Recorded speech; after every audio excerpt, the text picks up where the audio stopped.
Hi everyone, I'm Hugo. I'm one of the founders of Positive Psychology program, and I'm really happy to bring you a new update of the Toolkit.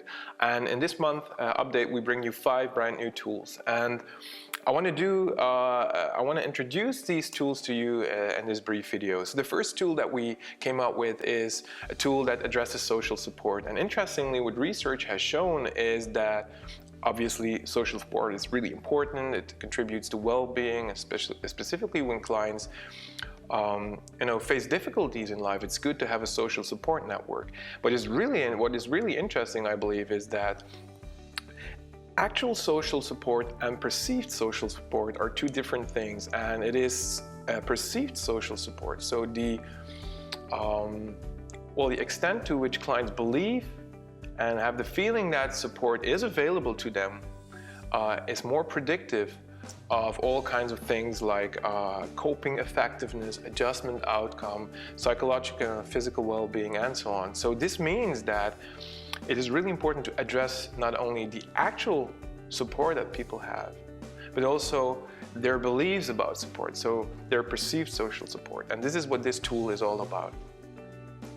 The second tool is about dealing with uncontrollable circumstances. And we included this tool because, in everybody's life, sooner or later, often sooner, stuff happens that you just cannot control. Terrible circumstances are not so terrible, but there are always two kinds of things, of course. Things that we can control, we can deal with our emotions, we can make choices. But on the other hand, there are also a lot of things that we simply cannot control. We cannot do anything about them,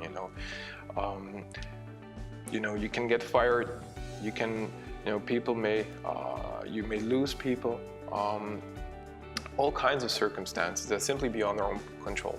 And the literature shows that, specifically in those circumstances, you can distinguish two types of coping. So we have effective coping, so ways to deal with uncontrollable circumstances that have been proven to contribute to well-being, and not so effective ways of coping. And basically the ineffective ways of coping are over-control or passive coping. So over-control means that we actually try to control things that we don't have control over. So for instance, personally, I suffered from severe sleeping problems, and I know from experience, sadly, that you cannot control sleep. You cannot really fall asleep. Even if you try really hard, it just doesn't work. It's something that happens to you. So the paradox here is that the more you try to control sleep, the less you fall asleep. So here it's all about surrendering to sleep, giving up. So this is an example of over-control, but it can be all kinds of examples. Some people, they want to control what other people think, for instance. It's an almost impossible job. They want to control what other people are saying to them. They want to control whatever it is, a lot of things they want to exert control over. And it's a waste of time, basically. And then we have passive coping. And passive coping under uncontrollable circumstances means that people get into a victim role. They say, well, this happens to me, and they sit back and they don't do anything at all. So they don't take responsibility anymore. So again, this is a really dangerous position, because then people get in the passive mode, and it's really likely for them to also have the feeling of hopelessness, helplessness, and so on. So those are the two unhelpful ways of dealing with situations. Then we have, of course, also beneficial ways of dealing with uncontrollable circumstances. And the first one is surrender, which means that you simply accept the fact that something is uncontrollable. To give you an example, some people, they suffer from tinnitus, ringing in the ears, beep in the ear, an awful condition, of course. But the thing is, there's nothing you can do about it. Last week I gave a workshop in a tinnitus clinic about acceptance and commitment, and it was really interesting to see that the basic, the most fundamental assumption and starting point of the interventions there is that people learn to deal with the fact that they cannot control the ringing in their ears. So it's all about acceptance and surrendering to what cannot be controlled.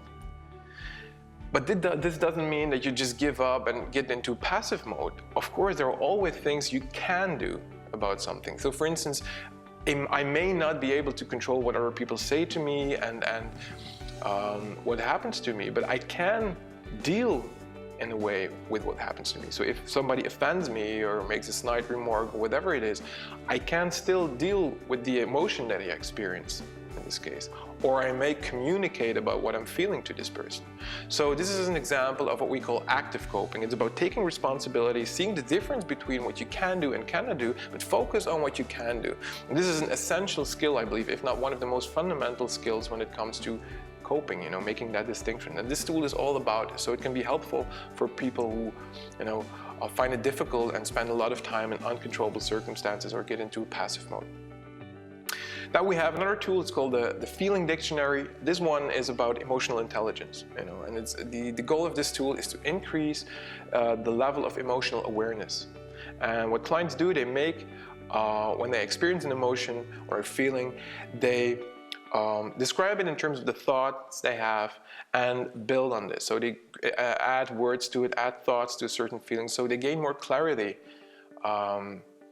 about their feelings in this way.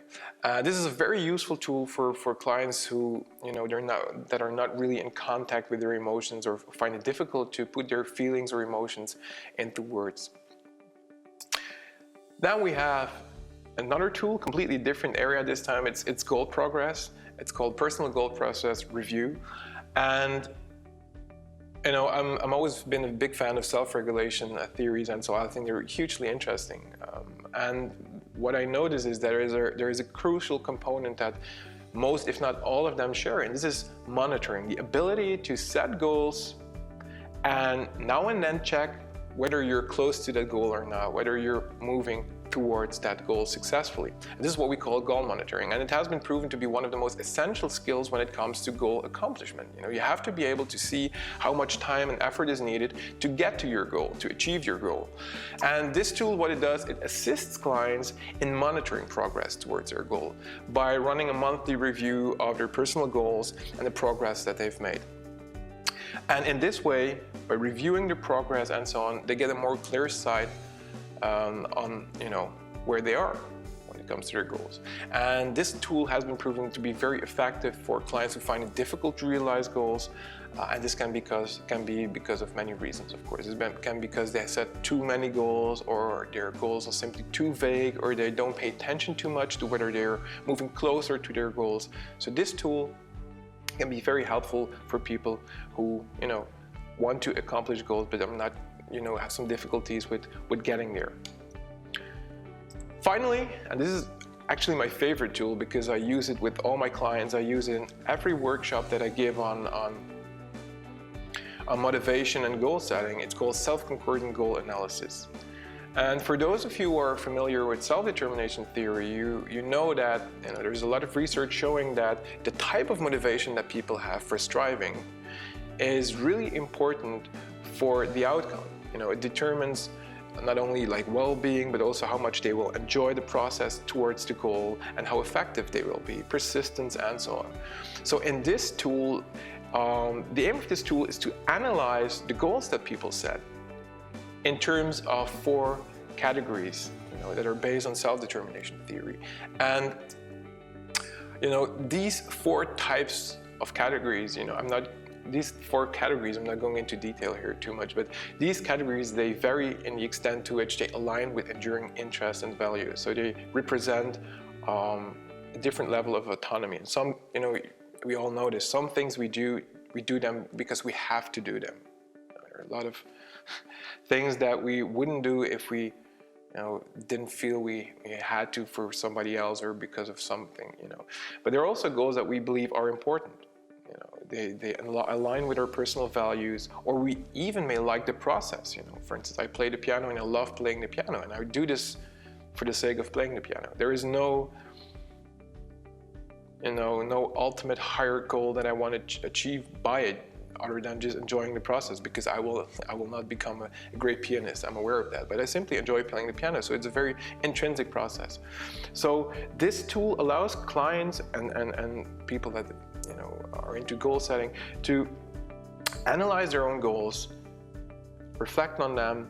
And I specifically like this tool in workshops because you can introduce the theory, self-determination theory, goal setting, and then make it really personally relevant and ask people to apply the knowledge that they've gained about all the types of of motivation and apply it to themselves and analyze whether they do things for the right reasons and what can be done to move into a more healthy reason for striving.